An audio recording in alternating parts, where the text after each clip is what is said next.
I'm Paula. I'm Pam, and we're two Beast Chicks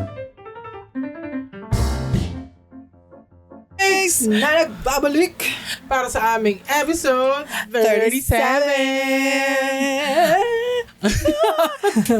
Okay, this is the first episode for the month of June. Kunti na lang.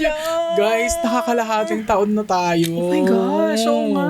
6th month na to. So, 6 months before Christmas na lang tayo. Oh my gosh. Napakabilis, diba? Akalain mo yun. Akalain mo nga naman, kalahati na. Diba? Malay nyo Bilis. bukas Pasko na. Correct. True. At diba? malamig na ulit. Correct. Tapos na din. Matatapos na ang summer. Kapit Correct. lang, guys. Ayan, hindi na tayo magdudusa sa init. At dahil dyan, okay, hindi ko alam yung connect, pero ang topic namin today, Ang topic namin today ay movies. Ayan, bilang mahilig kami parehas sa mga movies, no?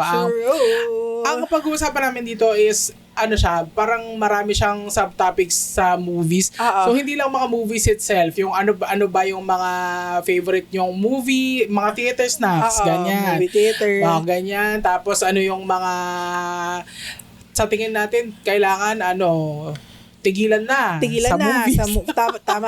Tama rin naman yun. Ayan, tapos movie theater etiquette, syempre hindi yan mawawala.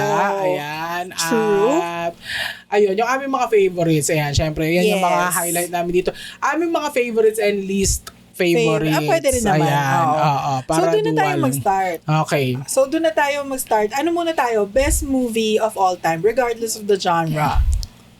Okay, for me, hindi pa kasi ako updated sa Avatar movies, pero Avatar talaga ako number Avatar, 1 all okay. time. All-time Avatar, favorite. James Cameron sa Avatar, guys, yung blue sila, yung Na'vi, yan.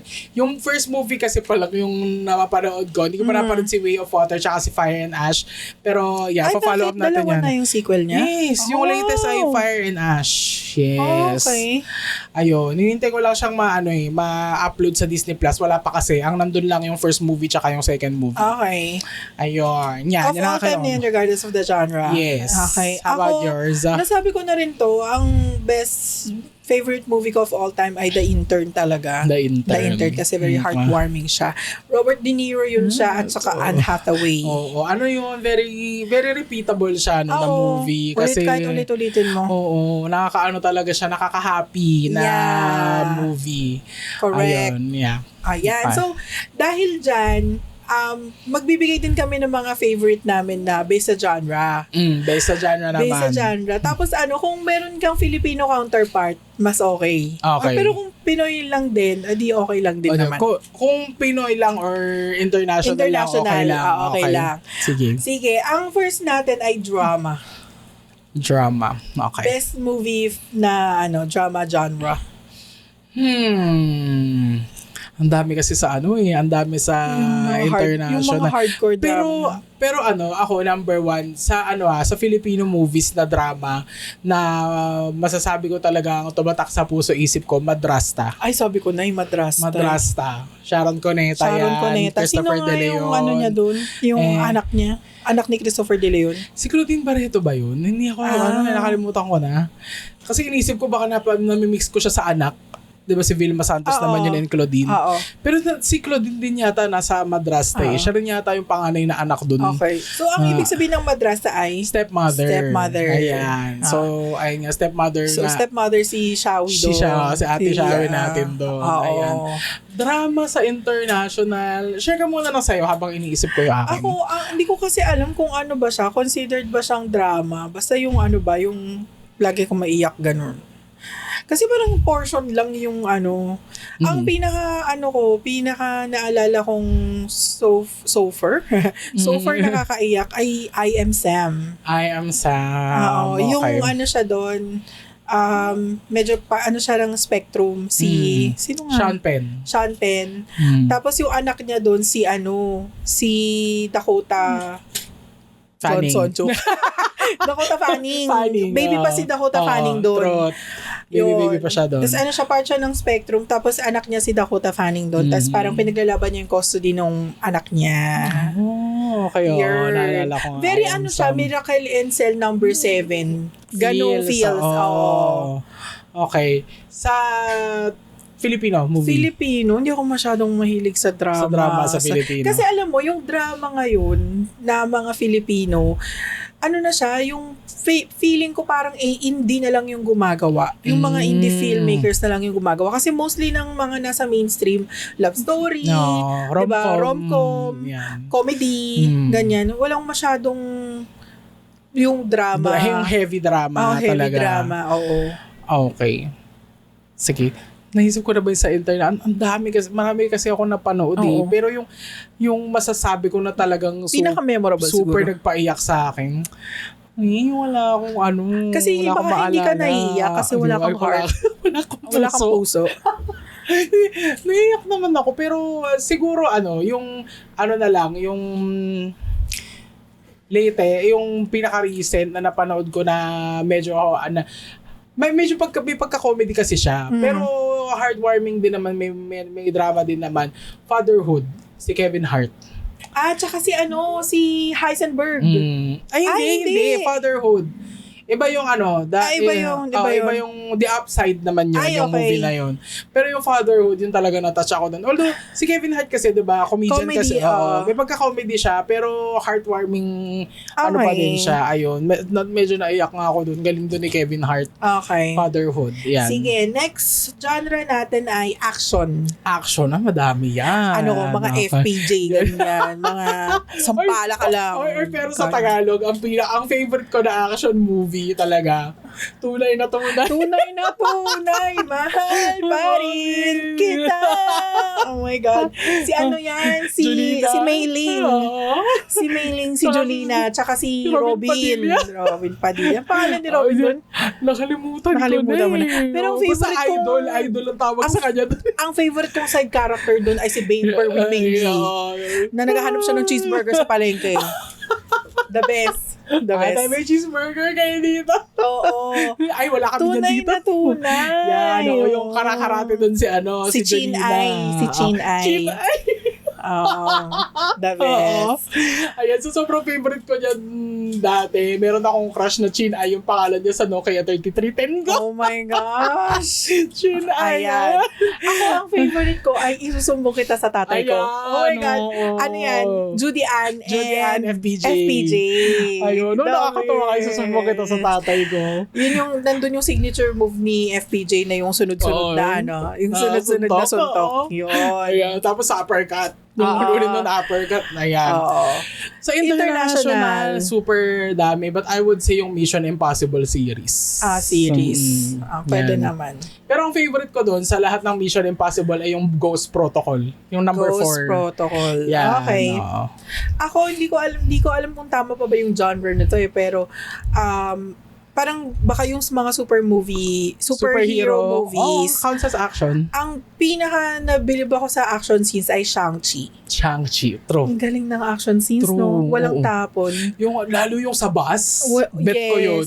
At saka yung nakuha niya na yung rings. Yung rings, nung nakuha na niya yung yung nasa rings. battlefield na sila. Ang galing nga. Ang galing, walang tapon talaga yung action. As in, parang bukod sa, kasi mostly kasi ng superhero movies, di ba, CGI na. Hindi siya 100%, kahit CGI siya mostly, hindi mo mahalata. True. Siguro dahil kasi, yung mga nila doon, mga moves nila is mga martial arts talaga. True. So, yun, pinaka the best. Kahit nung time na yun, lumabas na lahat nung Avengers movie. Yeah. Yung parang, yung Marvel Universe, Cinematic Universe. After na ng Endgame yun So, ibang na siya, story na siya. So, yun talaga yung pinaka magandang action scenes. Isa yun sa mga inuulit-ulit ko na Marvel movies. Kasi ang ganda ka panoorin ng action scenes, ganyan. Yes. Tapos yung family drama dun is Asian kasi. So, parang nakaka-relate ka sa family drama nila doon, ganyan. At ang ganda ng backstory din kasi nun. Kaya Tapos meron pa akong isa, yung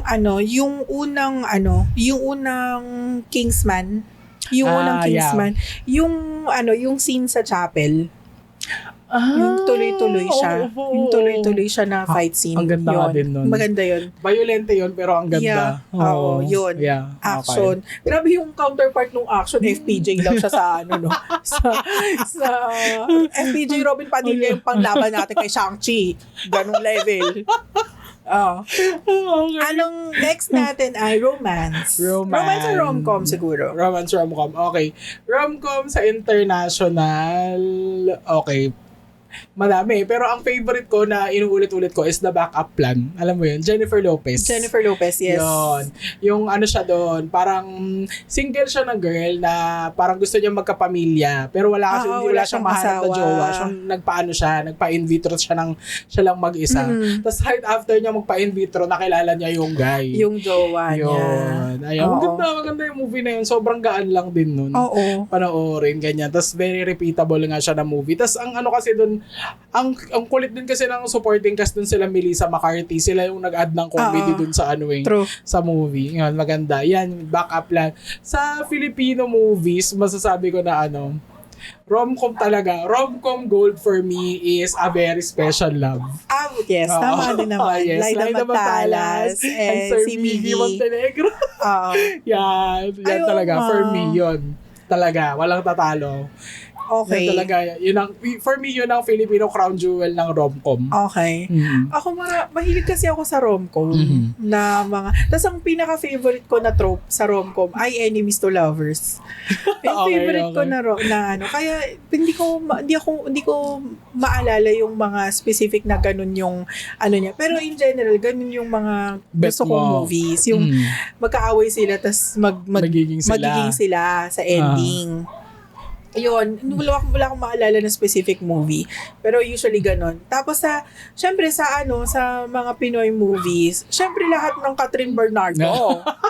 Diba? Pero ang pinaka-favorite ko na film ni Catherine Bernardo ay yung The House of Us. True. Yun kasi talaga siya, very relatable siya and very iyak ang grabe naman din ang performance ng Catherine Bernardo doon. Correct. Kaya ayun, the best ang mga yung mga una kasi nilang films medyo cutesy pa. Oo. Pero yung The House of Us kasi tsaka medyo doon nag-mature doon si Daniel. Magaling na siya umarte doon. True.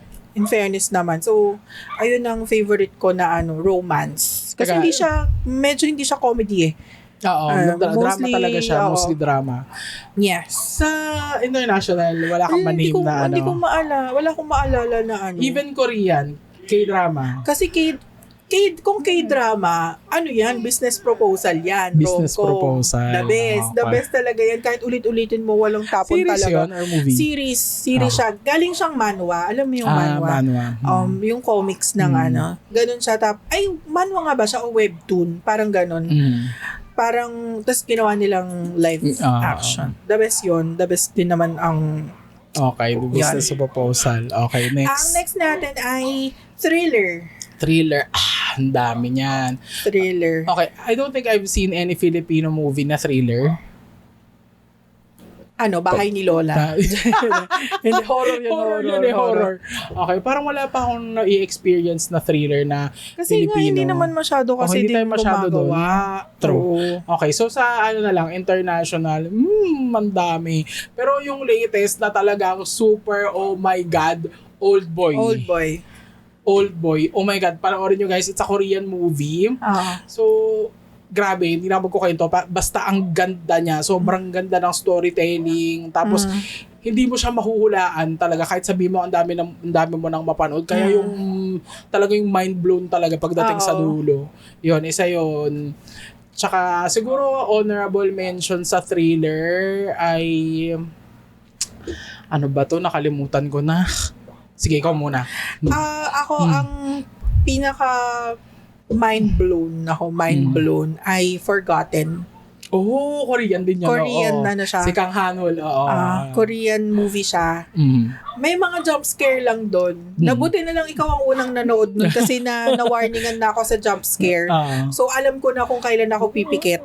Pero maganda yung plot twist nun talaga. Hindi mo rin mahuhulaan na ganun pala yung mangyayari sa dulo. True. Amazing. Amazing ang Koreans sa thriller.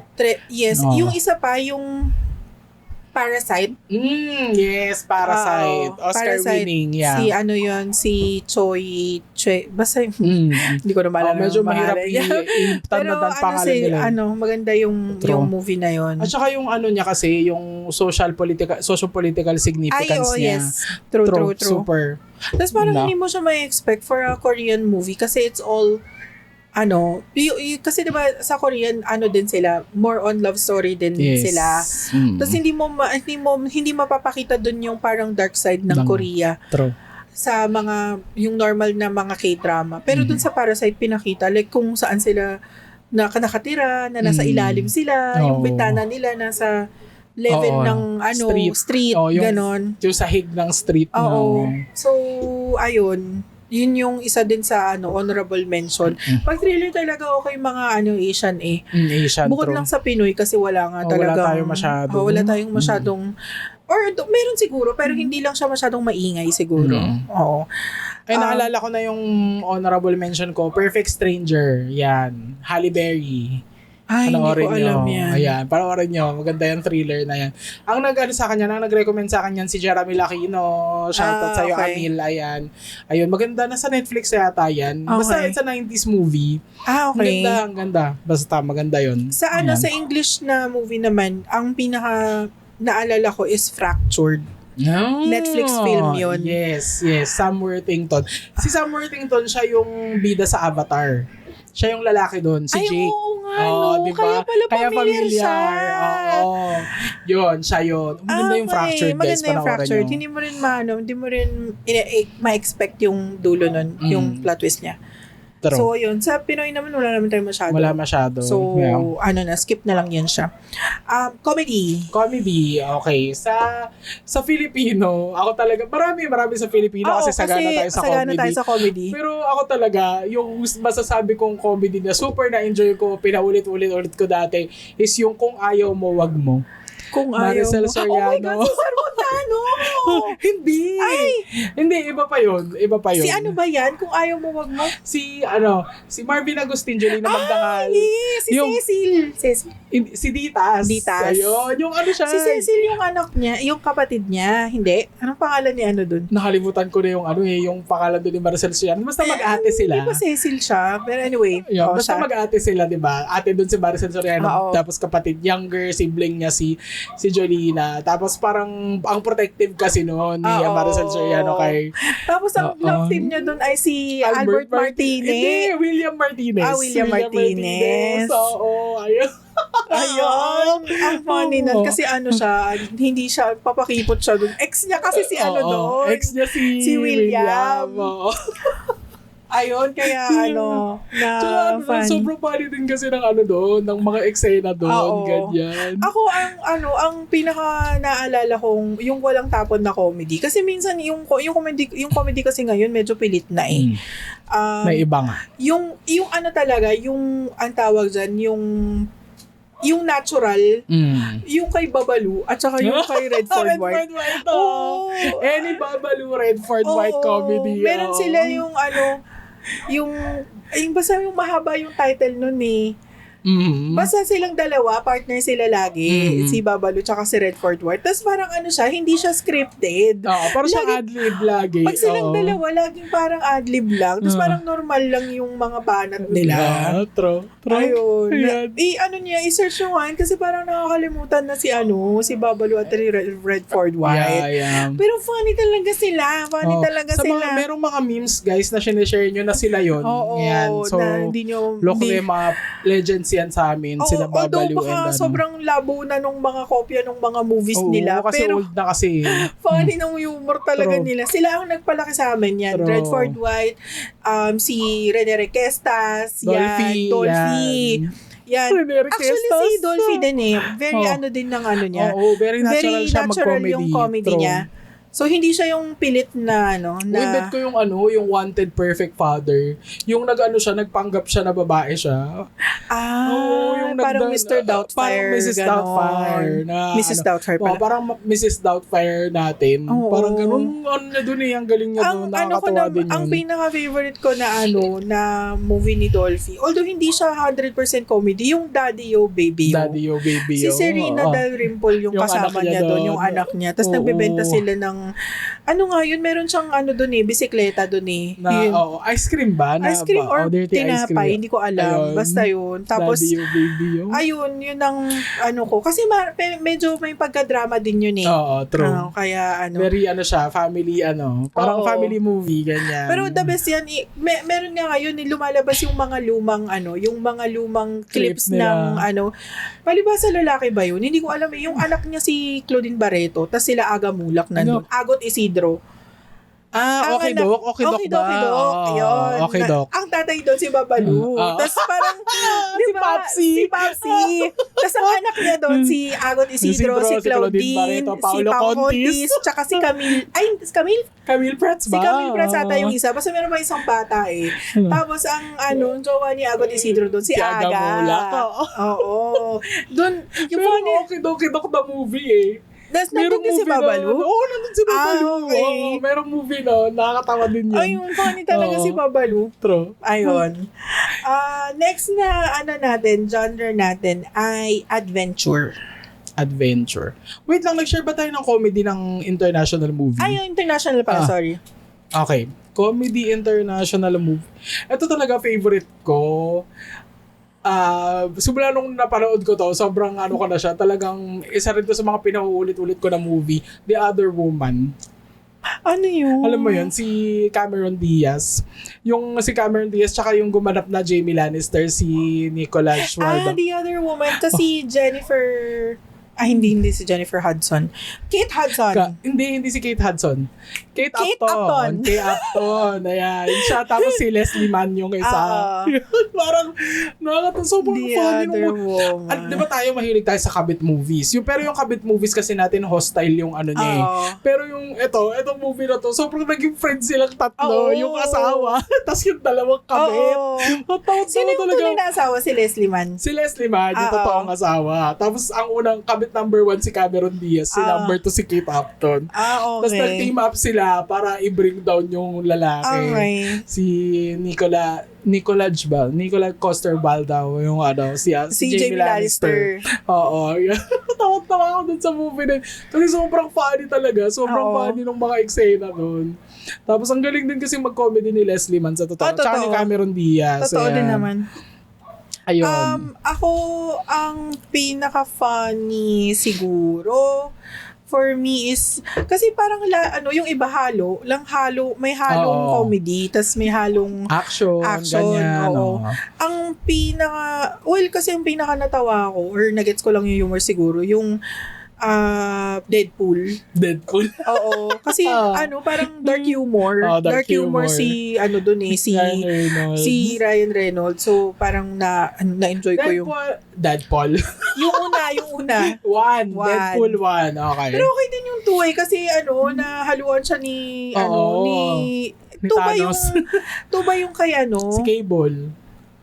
Si Kay. Nandun na si Cable sa 2. Yung 3 yung kay Wolverine? Oo, yung Actually, kay Wolverine. halos lahat eh. Kasi funny din yung kay Wolverine eh. Yung kay Hugh Jackman. Ayun. So, okay, doon na tayo sa comedy. Okay. Next is adventure. Okay. Filipino, hands down, Magic Temple. Oh my God. Buto ka lansay, tabi-tabi po sa bangkay. Lilitaw sa saradong hukay. Okay. Yun. Magic Temple. Search nyo yan. Magic Temple sa local. Sa international, ang dami. But I would say, talaga, Lord of the Rings. Lord of the Rings. Pwede naman. Yes.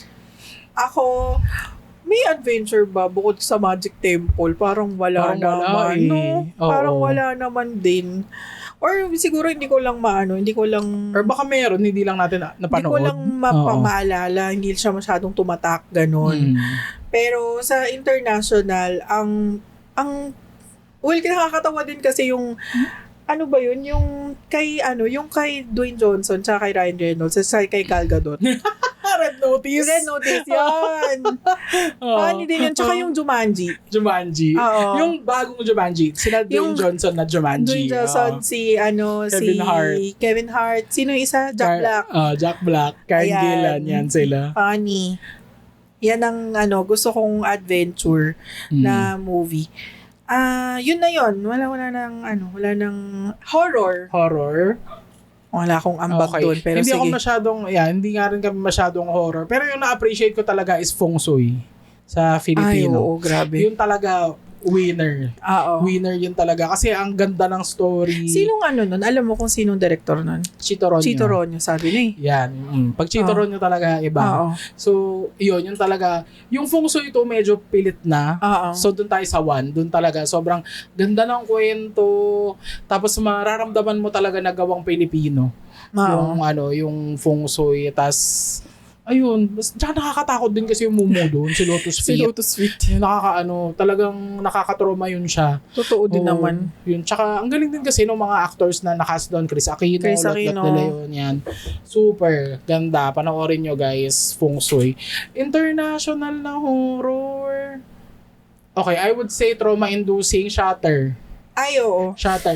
Pero yun talaga, I don't think makakount yun as a movie na napanood ko na. Kasi never ko pa siyang napanood ng buo. Hindi, meron talaga mga scene na hindi ko kayang panoorin. Kahit maliwanag.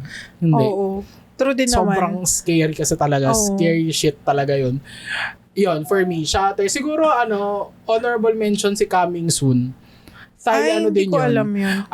Parang rin siya, hindi siya parang siya, iba yung kwento nito eh. Pero itong Coming Soon, medyo mahahalata mo na low budget. Kasi yung makeup, hindi ganun ka-scary, unlike sa Shutter.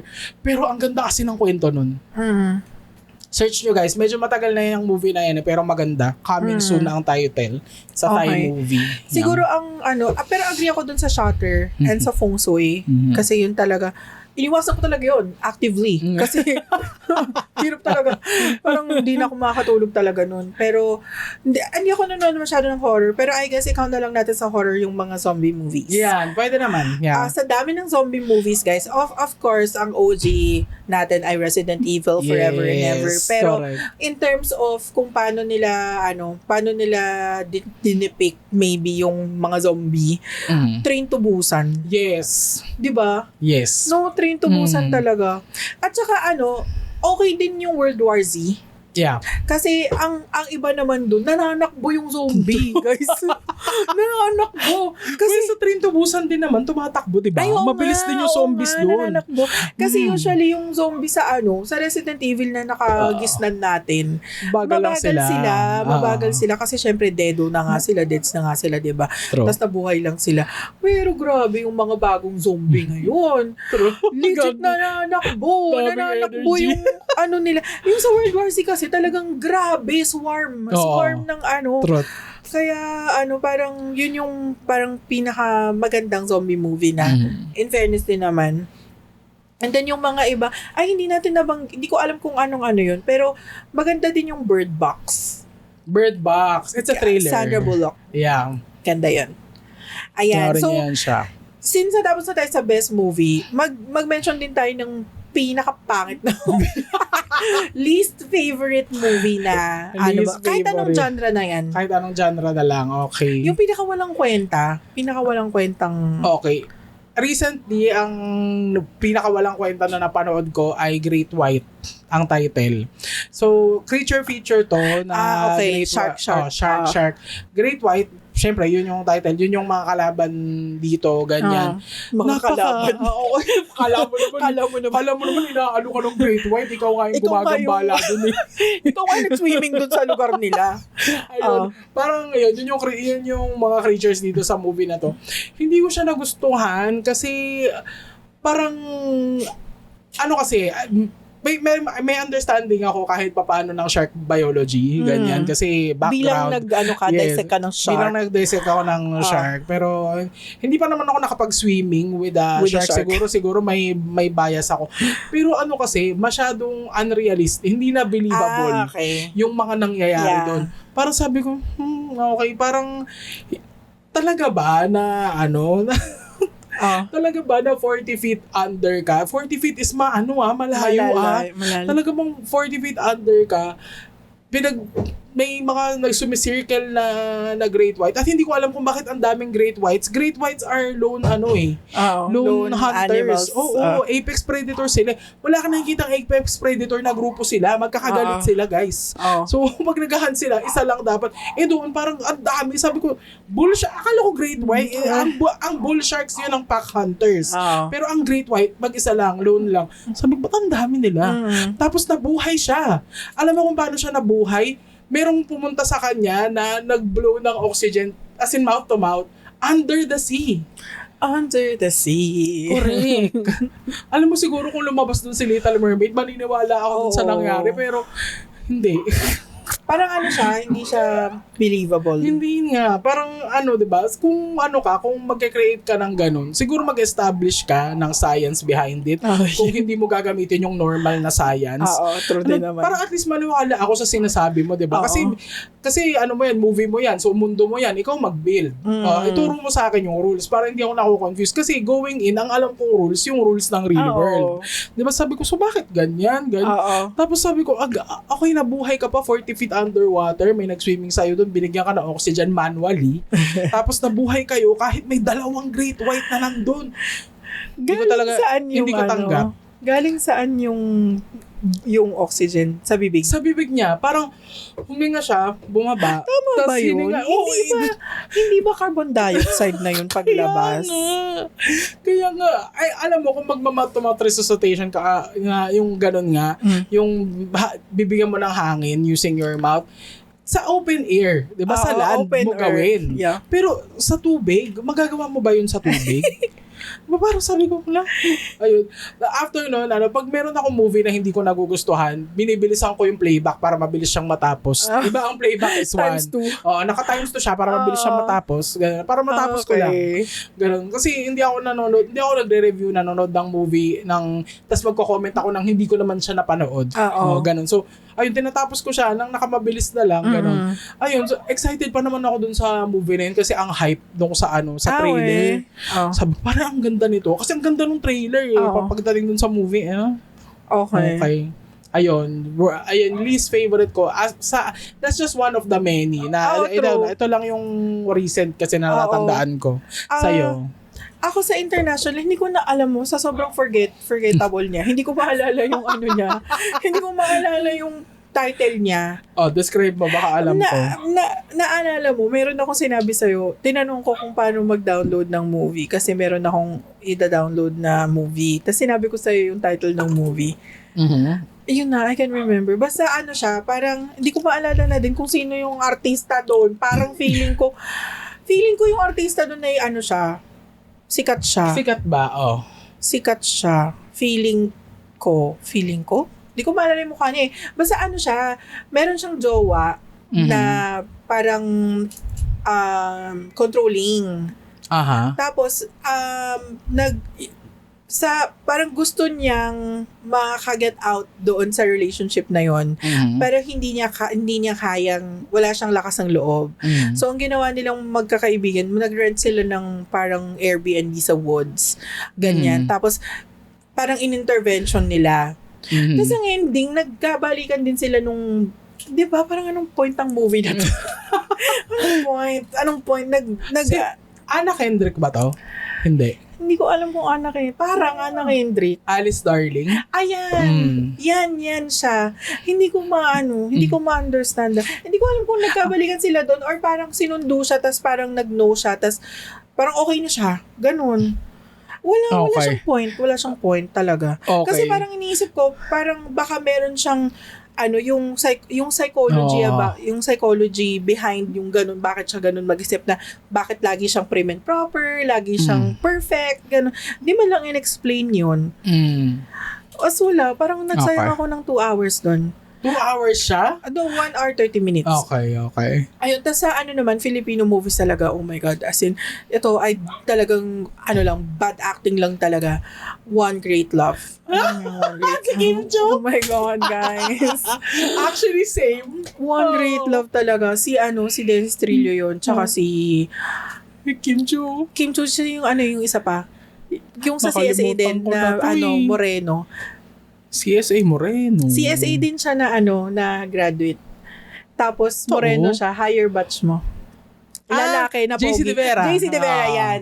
Yeah, oo. Yan, Si silang- JC De Vera nga doon ang asawa ni Kim Chu, di ba? Tapos si Dennis Trillo yung other guy. Hindi ko maalala. Ayoko kita Forgettable din siya. Ang naalala ko lang doon talaga ay bad acting. Pero, Bad acting talaga siya, guys. As in, alam mo, sa sobrang trauma namin, sa na yun, kasi pinanood namin yun ni Kit. Kaming dalawa ni Kit. Tapos, sa sa Netflix yun namin pinanood. Tapos, siya, sa sobrang trauma namin sa bad acting ni Kim Chu. I mean, sorry Kim Chu pero baka better ka naman na ngayon. I don't know. But, sa sobrang trauma namin, every time meron kaming movie na pinapanood, tas magaling umiyak, ang lagi namin comment, ganyan umiyak Kim Chu. Ganyan umiyak Kim Chu. Ganon lagi kami. Kasi, grabe. Oo, hindi nga talaga siya Bad acting dun. talaga siya.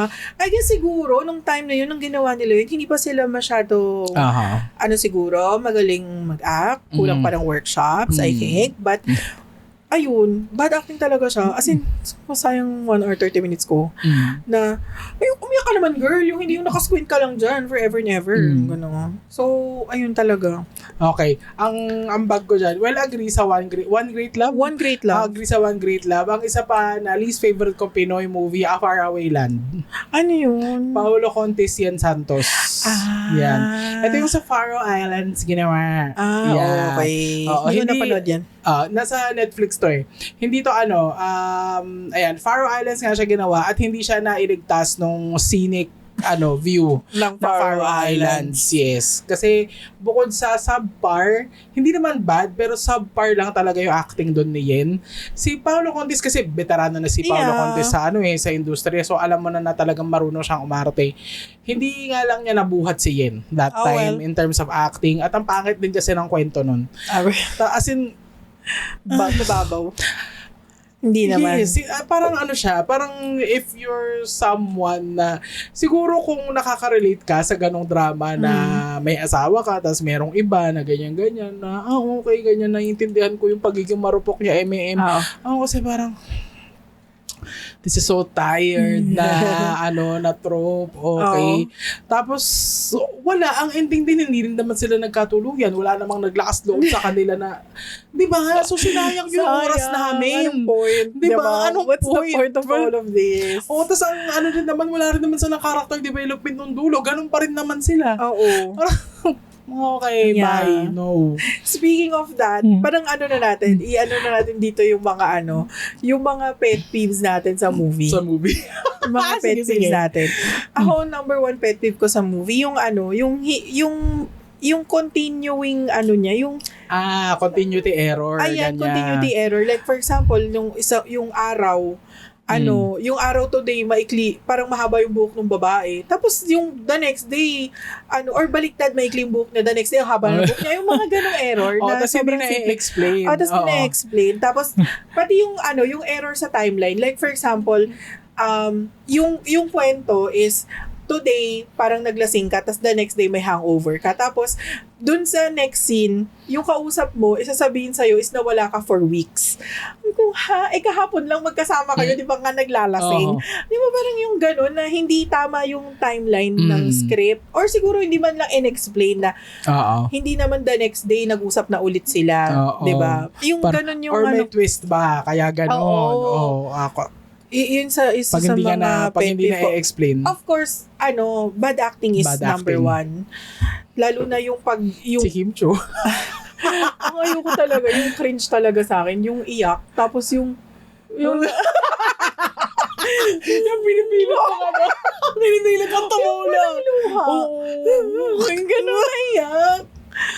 Kasi mas nakakadala kasi yung yung tumutulo lang. Oo, yung as in bukas na bukas yung mata, tapos tumutulo lang. Oo, tapos kontrolado mo sa kaliwa, tutulo yung luha. Ganon, Kim Chu. Oo, gumising. Alam mo kung sino magaling dyan? Catherine Bernardo. Judy Ann Santos. Yan, Judy Ann Santos. Yes. The best. Magaling siya Pero si Catherine nun, walang bata pa siya, hindi pa siya masyadong magaling kasi din Pero ngayon kasi kontrolado niya na yung iyak niya. As in, kung iiyak talaga. Bea Alonzo is magaling din sa iyak. Bea Alonzo. Yan. Yeah.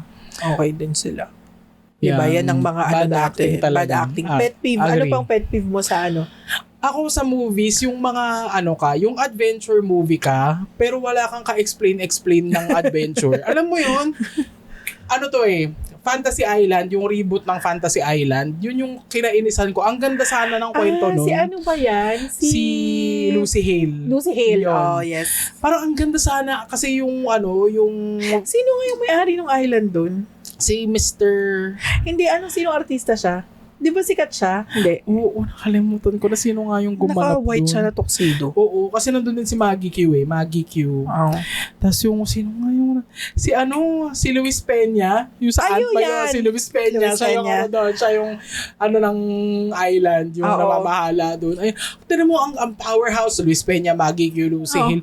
Pero kasi hindi kasi na-explain. Kumbaga yung execution ng old movie mas maganda talaga compared dun sa reboot. Reboot pala yun. Reboot yun. Hindi ko alam na meron siyang siya. luma na version. Na yung effects lang kasi nung lumang version, hindi siya kasing impressive ganda, nung bagong movie. Pero mas maganda yung pagkaka-explain, pagkakakwento nung old movie. Kasi parang sa akin, ang tamad. Ang tamad na lang. Parang, sige, ganito na lang. Para matapos, para maitawid lang yung kwento. Pagdating dun sa gitna na medyo nagkakaano na sila, nagkakagulo na sila dun. Ayun. Ayoko talaga ng mga ganong lazy writing. Ayoko niyan sa writing. sa movies. Lalo pag yung genre mo is heavy talaga dapat sa writing, like fantasy, adventure, ganyan. O kung comedy ka, okay lang siguro, ganyan na kasi ka lang naman, wala ka masyadong. Kasi kung ganun na nagbe-build ka ng ng out of this world, like for some, di naman normal na merong fantasy island, right? True, Dapat man lang sana in-explain mo. Correct. Diba? Ayun, yun yung ayaw ko. Oo. Yan. Ano Ako pa sa'yo? Yung sa akin yung yung OA yung acting. Bad acting, acting. Basta it all revolves around acting Oo, true. Kaya alam nyo, yung mga lumang movies, mas mas nakakadala yung mga lumang movies kasi hindi sila, natural yung acting nila, in fairness din naman. Like Jacqueline Jose, like Marcel Soriano, yung mga ganyan, True. hindi sila OA. Oo, hindi dinadaan sa lakas yung nila. Parang hindi sa subtle lang sila umacting pero powerful, ganyan. Tsaka parang ipadamo mo naman sa akin na normal yung ginagawa. Kasi like yung kunyari, yung scene nyo is nag-uusap-usap kayo sa bahay tapos ang OA yung lahat. Ganyan sa bahay. Diba? Kailangan ba lahat kayo lagi animated na ganun ganyan? Oo. Tapos kailangan ba naka-heels ka? Upo ka lang sa sopa? Isa pa yan yung madalas ko makikita sa mga movies. Oo, di ba kung paano sila manamit sa bahay. Ganyan ba talaga? Oo, true. Ay, ba? Ito pa yung isa kong pet peeve. Bad casting. True. Like, I mean, sorry naman sa inyo, pero hindi ako papayag na ang role mo ay squatter ka pero pero hindi ka, yung Tagalog mo may accent parang hindi din parang yung poor of the poor, as in yung ka talaga, mahirap yung role mo. Tapos may accent yung Tagalog mo. Parang hindi naman tama yun Kasi it's all hype. Kasi diba, dahil nga sikat sila, ganun. Kaya kahit anong role na lang ilagay mo. Diba? Kaya kaya pana-appreciate ko yung mga movies na nagka-cast sila ng yung as in yung swak yung kahit hindi sikat. True. Like for example, pag nagre-recreate ka ng mga animated film, animated na mga series, like for example, yung Avatar, yung unang Avatar, right? Sobrang example ng bad casting talaga yun. Yung unang Avatar na movie, M. Night. Yun. M. Night Shyamalan. Yun talaga, bad casting talaga yun. Kahit si Ang doon parang hindi Ang Diba? Nakakaloka. Tapos si Saka doon, ang lungkot-lungkot. Oo, hindi siya nakakatawa. Si Jasper yun sa Twilight. Sa Twilight. Siya. Pero yung bagong ngayon, Avatar. That's good diba, casting. Mukhang talaga, air nomad si Ang. Diba? True. Tapos yung si Zuko. Si Zuko mukha talaga siyang Asian na binubugbog ng tatay. True. Diba? So, at si Saka ay nakakatawa. Oo, ang mali lang doon ay si Mai. Kasi, Sorry guys, hindi talaga namin hindi, matanggap. hindi talaga nakuha yung hugus bigas ni May. Sorry talaga sa'yo, girl. Pero hindi kasi nakuha yung hugus bigas ni May. Kahit si Tylee eh. Di ba? Kuhang-kuha si Tylee. Kuhang-kuha si Tylee. Oo. Si Azula, Si medyo Azula ano. pwede na. Yung Pwede ano niya, na. yung Oo. Asta. Oo. Yung vibe. At saka, feeling ko masyado siyang mukhang mabait. Yung For mukha Azula. niya. Oo, si Azula kasi evil kasi si Azula. True. Sige, totoo naman, evil talaga. Oo. Hindi, yung vibe na talagang Oo. nakakatakot siya, hindi eh. Kahit si Ozai. Si Ozai is, Oo, oh my God, Daniel si Day-Kim. Ozai, no? Yes. Yes. No, Yun talaga, ang ganda perfect. ng Uncle casting. Iroh is perfect as well. Ay, si Uncle Oo. Iroh. Totoo din naman. Yun. Wag mo kaming bigyan ng ng Jasper Twilight tas Saka ka. Di ba? Hindi pwede yun.